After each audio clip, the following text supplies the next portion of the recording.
informer, c'est notre devoir, mais c'est également de votre droit. Mesdames et messieurs, bienvenue dans cette nouvelle session d'information sur la radio-télévision diocésaine Ongozani, journal du mardi 10 septembre 2024. Mais avant de commencer, place aux principaux titres.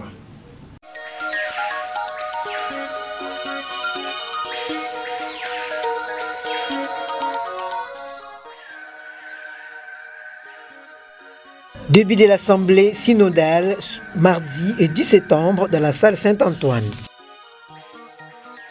Éliminatoire de la Coupe d'Afrique des Nations Football 2025, la République démocratique du Congo, le Maroc et l'Angola enchaînent. Poursuite de la grève des enseignants du secteur public.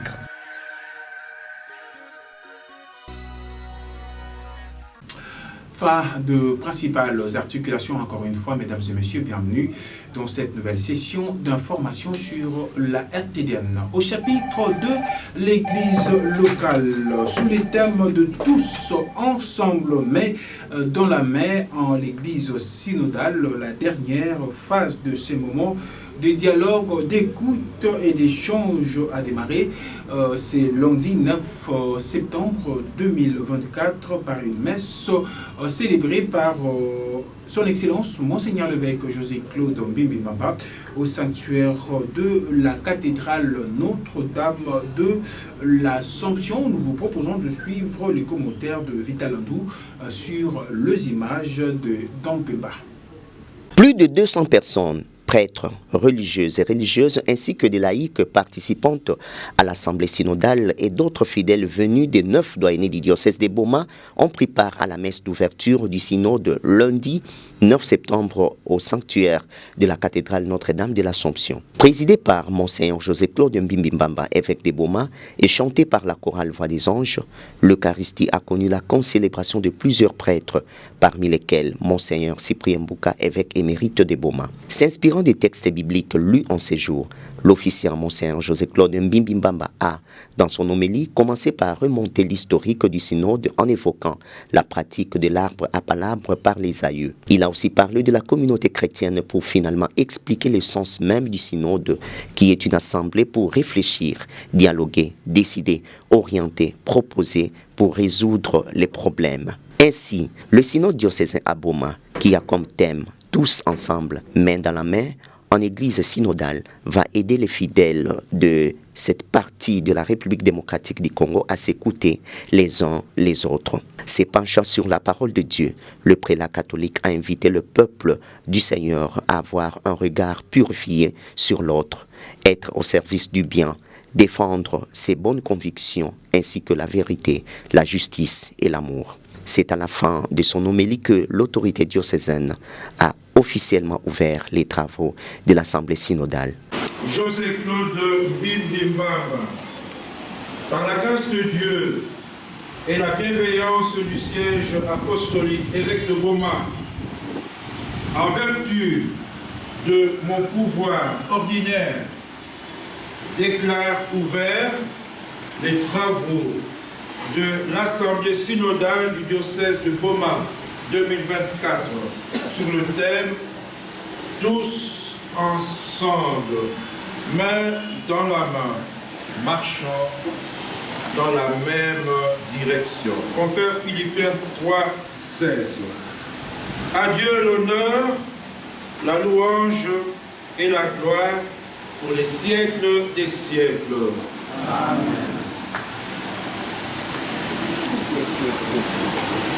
La messe a continué en respectant les différentes étapes prévues par la liturgie. Commencé à 17h juste, c'est à 18h36 que l'Eucharistie a pris fin dans une ambiance des enfants de Dieu. Toujours dans ce même registre de l'Église catholique romaine de Boma, mesdames et messieurs, sachez qu'au sortir de la messe au sanctuaire de la cathédrale Notre-Dame de l'Assomption, Éric Lubamba et l'honorable Vincent de Paul Maïsa Mboudi, fidèles catholiques, se sont exprimés devant la presse diocésaine. Suivez. Je crois que que d'abord c'est une grâce pour nous de pouvoir nous retrouver pour ce moment très important. C'est un grand événement. Je crois que même les lectures d'aujourd'hui ont bien défini ce dont nous allons avoir pendant une semaine. Et nous remercions beaucoup le serment de l'évêque. Je crois que le grand message, c'est simplement cette unité. Et vous devez savoir, c'est lorsque vous vous mettez ensemble que jaillissent les idées pour pouvoir faire avancer non seulement le diocèse, mais nos idées peuvent aussi impacter la ville et la province. Et donc pour nous, c'est une grande joie d'abord de recevoir des frères et sœurs venant de partout. Et dans ces échanges par rapport aux différents thèmes, tout ce que nous pouvons dire, nous glorifions le Seigneur et nous remercions pour ces synodes. C'est comme l'évêque l'a dit au début des synodes. C'est comme nos ancêtres qui se parlaient sous l'arbre à parole ou bien sous le monde. Donc je crois qu'au niveau de l'Église n'a fait que suivre la tradition. Donc, toutes les composantes de l'Église vont devoir se retrouver pendant toute la semaine pour finaliser le synode diocésain du diocèse de Boma. Selon, comme le dit les thèmes de ce synode, tous ensemble, la main dans la main, nous devons bâtir notre Église. Donc, je crois que c'est capital parce que l'Église, ce sont les prêtres, les laïcs et les consacrés, donc les religieux et les religieuses. Naturellement, notre pays ou notre société, je crois que la majorité de la population qui regorge la République démocratique du Congo, nous disons que nous sommes tous chrétiens. Donc, si nous devons amener ce que l'Église nous enseigne au niveau de la vie politique, la vie publique, je crois que notre pays et la classe politique peut tirer beaucoup d'enseignements sur ce que l'Église nous enseigne. Et je crois que si nous mettons ça en pratique, je pense que notre pays peut aller de l'avant. Début effectif de l'Assemblée synodale, c'est mardi 10 septembre 2024 dans la salle Saint-Antoine. Nous retrouvons encore une fois de plus sur ces reportages rendus par Van Rittel-Landou. Différentes délégations venues de partout à travers le diocèse, prêtres, religieuses et religieuses ainsi que des laïcs, tout en respectant les trois piliers de l'Église, se sont retrouvés dans la salle Saint-Antoine. Signalons la présence de l'évêque diocésain, Monseigneur José-Claude Mbimbamba. C'est l'abbé Christophe Mounou-Binana, aumônier des frères de Saint-Joseph de Boma, qui a introduit les assises dans le but de préparer les participants à bien passer ce moment synodal. Dans son adresse, l'abbé Christophe a abordé plusieurs aspects renvoyant à l'Église une, appartenant à tous et donc à Dieu. L'Église n'appartient pas à un individu. L'Église est guidée sous la mouvance du Saint-Esprit et celui-ci est la source des dons qu'a chaque membre de l'Église. Tout chrétien est appelé à mettre au profit de l'Église ses dons et son charisme reçus du Saint-Esprit, a dit le prêtre. Revenant à l'histoire, l'abbé Christophe Mounou a illustré son discours en évoquant le chant « Betouillon son si kamonsi » avec Monseigneur Joachim Mbadukikela Kupika d'heureuse mémoire et Makukumata Tomatelimina Nzungu avec Monseigneur Cyprien Mbouka Seisem, évêque émérite de Boma, lesquels chants renvoient à une communauté unie et stable. Au cours de l'Eucharistie, qui est intervenue après une pause, toujours, l'abbé Christophe Mounou, célébrant, a mis l'accent sur 3 points pendant son homélie. Primo, régler beaucoup de choses entre soi dans la vérité et la justice. Secondo, quand on a une décision importante à prendre, il est nécessaire de consulter Jésus-Christ pour qu'il oriente. Terceau, accueillir les autres, être attentif aux gens qui sont dans la détresse malgré ses propres préoccupations. Disons que le synode diocésain, dans la première partie de la journée du mardi 10 septembre 2024, a bien démarré dans une attitude de dialogue, d'écoute, de méditation et de prière.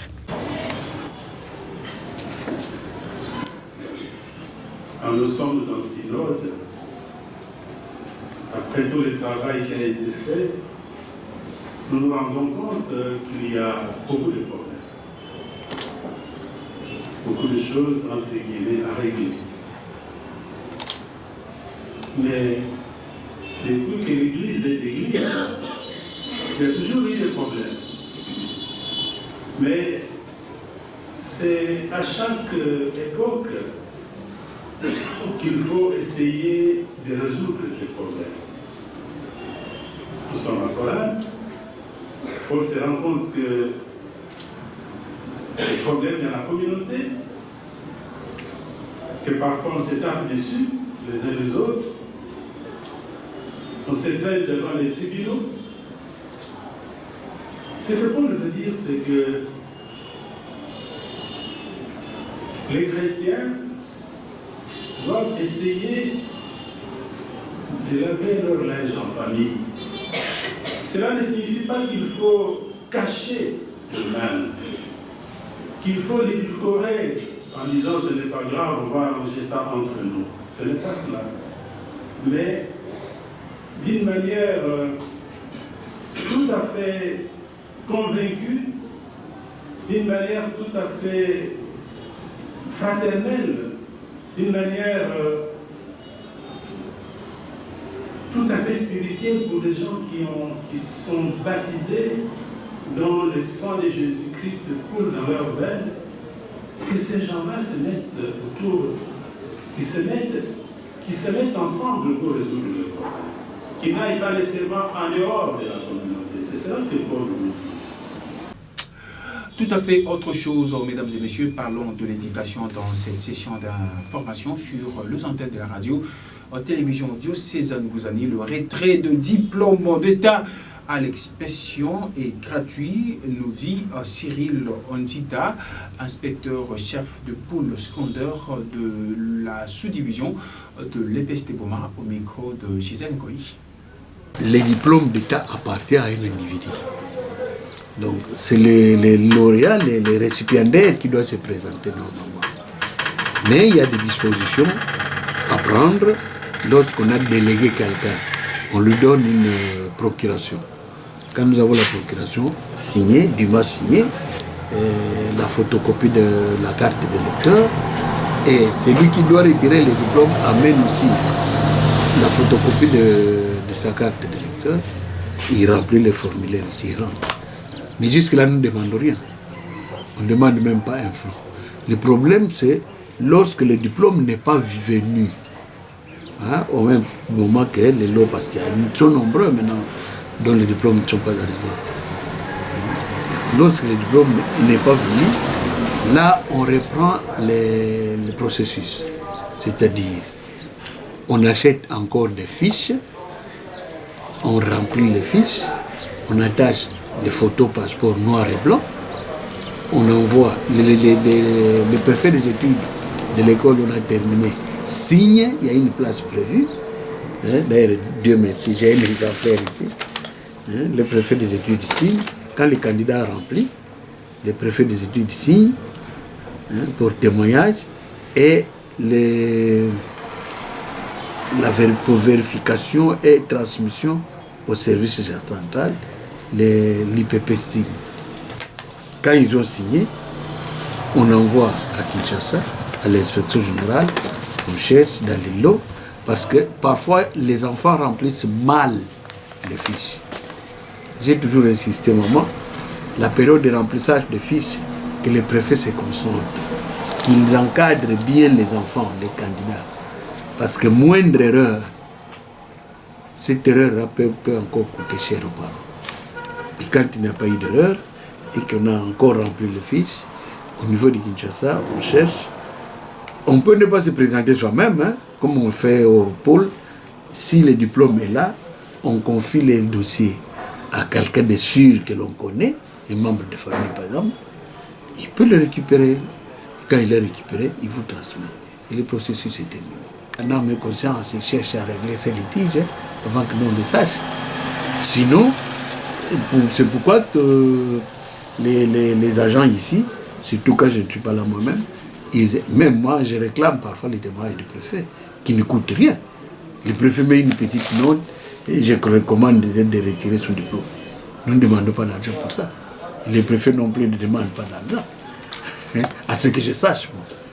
Changeons de registre à présent, mesdames et messieurs. Depuis la restitution 2 assises de Bibois, les enseignants du secteur public n'ont pas encore repris le schéma de l'école. C'est ce qui révèle la sous-provède de la sous-division de l'enseignement primaire, secondaire et technique de Boma, Martine Bouya, au micro de nos reporters. Cette réunion-là était une réunion de restitution des rapports qu'ils ont eu de Bibois. Ils ont fait la restitution auprès de la base. Et c'est la base a réagi. Si bien que jusqu'à ce jour, la base ne se pointe pas dans des écoles. S'ils peuvent venir pour, je ne sais pas, signer une présence ou quoi. Mais jusque-là, dans des écoles publiques, on est encore dans cette situation. Si on ne sait pas comment on va aboutir avec ça. Mais les écoles privées, il y a déjà des enfants qui fonctionnent, qui étudient, qui suivent le programme. Que le Seigneur puisse arriver à convaincre les autorités sur ce qu'ils peuvent faire pour arriver à décanter la situation. Puisque les enseignants n'attendent que la réaction des autorités, du ministère, quoi. D'après ce qu'on nous a envoyé, ce sont des démarches qu'on avait entamées depuis 1994. Et jusqu'à ce jour, ça fait au moins 30 ans que les enseignants, chaque fois qu'il y a grève à la rentrée, ils cherchent à bousculer les autorités nationales, mais jusque-là, ils n'ont pas une réponse pouvant garantir leur vie, puisque ils doivent payer l'électricité, l'eau, les transports, certains, les frais scolaires des enfants, sans toutefois parler de la gymnastique que la bouche fait à chaque jour. Mesdames et messieurs, sachez qu'en économie, à présent, grève de commerçants congolais, le gouvernement a invité à améliorer les conditions de travail, surtout de ceux qui sont employés par 2 entreprises chinoises et indo-pakistanais. C'est récit de Nicole Ngimbi nous en dit plus. Les employés du secteur du commerce à Kinshasa ont entamé une grève générale le lundi 9 septembre 2024, paralysant une partie des activités économiques de la capitale. Ces travailleurs, principalement employés par 2 entreprises chinoises et indo-pakistanaises, réclament une amélioration significative de leurs conditions de travail. Selon Faustin Fellow, vice-président de l'intersyndicale du secteur du commerce, les revendications des grévistes vont au-delà de leurs propres intérêts. Les travailleurs ne réclament pas seulement leurs avantages, mais veulent aussi que la situation du pays soit normale, que l'État se retrouve et le travailleur aussi soit bien payé. Il estime par ailleurs que l'implication du gouvernement central est indispensable pour trouver une solution durable à cette crise. Cette grève met en lumière les difficultés auxquelles sont confrontés les travailleurs du secteur informel en République démocratique du Congo. Les employés des entreprises étrangères sont souvent soumis à de longues heures de travail, à des salaires faibles et à des conditions de travail précaires. Les autorités congolaises sont donc appelées à prendre des mesures urgentes pour réguler ces secteurs et garantir le respect des droits des travailleurs. Et puis, vous l'avez suivi certainement dans nos éditions précédentes, mesdames et messieurs, le chef de l'État congolais, Félix Antoine Tshisekedi Tshilombo, avait réuni le conseil de ministres extraordinaire consacré à l'examen du budget 2025. C'était le lundi 9 septembre à la cité de l'Union africaine, dans Célie Akele. Nous en dit plus à travers ces récits rendus. Le président de la République, Félix Antoine Tshisekedi Tshilombo, a réuni lundi 9 septembre 2024 à la Cité de l'Union africaine les gouvernements en conseil des ministres extraordinaires. En plus des questions factuelles liées notamment à l'urgence sanitaire, du Mpox et de la tentative d'évasion à la prison centrale de Makala, cette réunion du gouvernement se penche sur le budget rectificatif 2024 et le budget national 2025.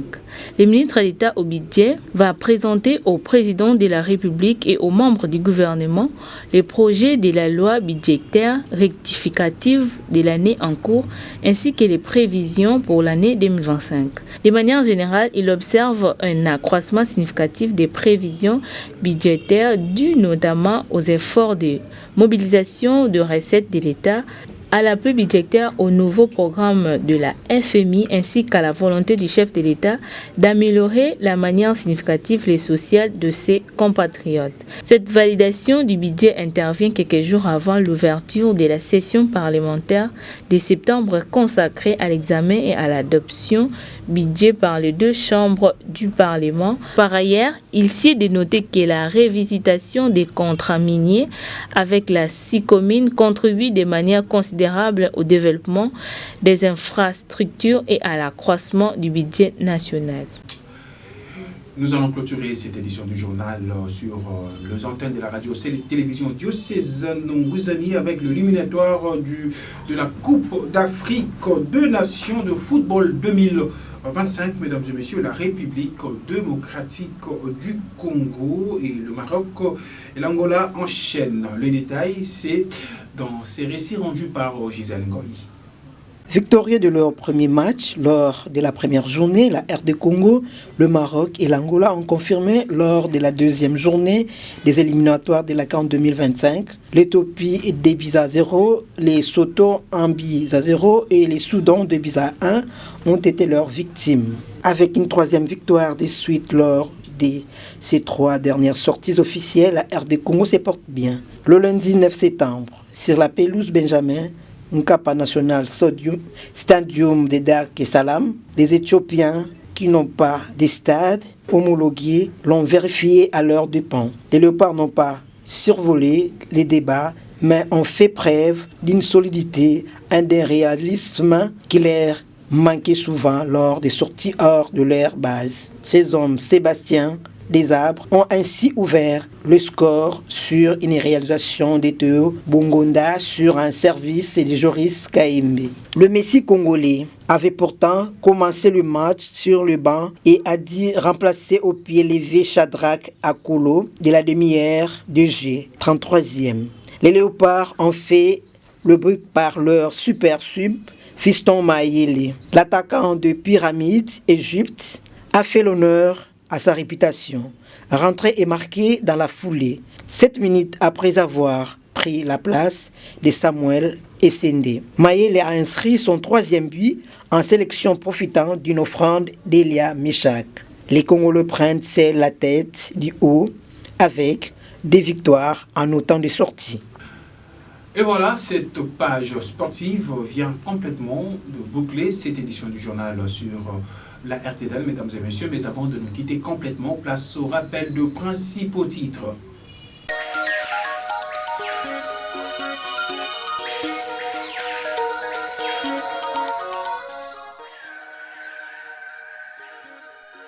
Début de l'Assemblée synodale mardi et 10 septembre dans la salle Saint-Antoine. Éliminatoire de la Coupe d'Afrique des Nations Football 2025, la République démocratique du Congo, le Maroc et l'Angola enchaînent. Poursuite de la grève des enseignants du secteur public.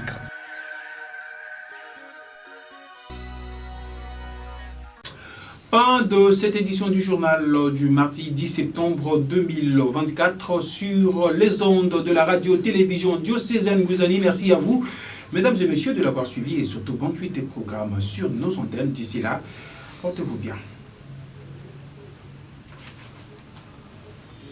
Suivez également ce journal sur YouTube en tapant RTDN Boma. Partagez et abonnez-vous. N'oubliez pas d'activer la cloche des notifications. La RTDN dans vos poches, la RTDN entre vos mains, la RTDN à l'heure du numérique,